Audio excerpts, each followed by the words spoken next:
نعم، عندما تحاول أن تبني خطة ويأتي هدف ضد مرماك بعد دقيقتين فقط من صافرة البداية، وبعدها لم نكن جيدين بما فيه الكفاية للكرات الثابتة، وبالتأكيد هناك بعض اللاعبين طوال القامة والأقوياء في البنية الجسدية كذلك، لكن من المفروض أن نكون أفضل. أنا أريد أن أشكر الجميع فقط. لقد رحب بي بطريقة جيدة جدا. أنا لم أفعل ما فيه الكفاية وأنا أعتذر على ذلك وآسف، لكنني قدمت أفضل ما لدي بما لدي، وكان شرفا لي وسعادة أن أكون جزءا من كأس العالم هذا، وشكرا مرة أخرى للاتحاد الذي اتصل بي من أجل هذا الحدث. هذا يعني أن هذه نهاية رحلتك ربما كمدرب للمنتخب التونسي. هل تفكر في المغادرة أم البقاء؟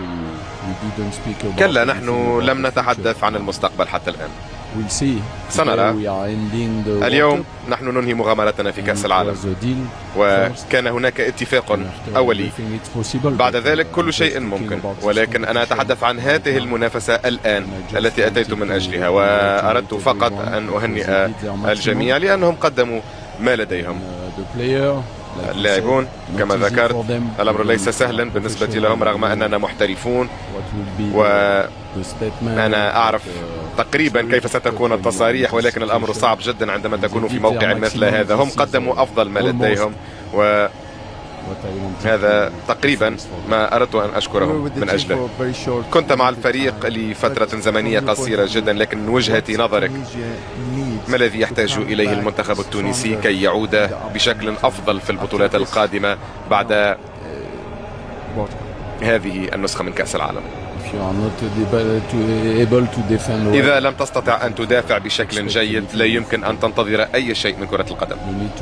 يجب أن تكون قويا دفاعيا، يجب أن يكون هناك انضباط دفاعيا، وبعدها في بعض الأحيان رأيتم في الارتدادات الهجومية هناك بعض المهارة، هناك بعض الفنيات، بعض اللاعبون يصنعون الفارق، ولكن الأمر الأهم هو أن تكون أفضل وأقوى دفاعيا. لكن ليس المدافعين كلاعبين وكمراكز، كل الفريق يجب أن يدافع كمجموعة. هذه هي كرة القدم، وبعدها اللاعبون الماهرون يبرزون عندها وغالب الوقت يصنعون الفارق.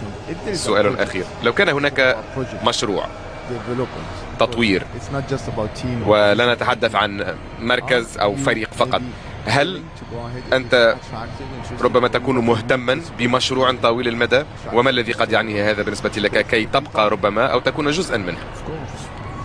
بطبيعة الحال نعم، لا داعي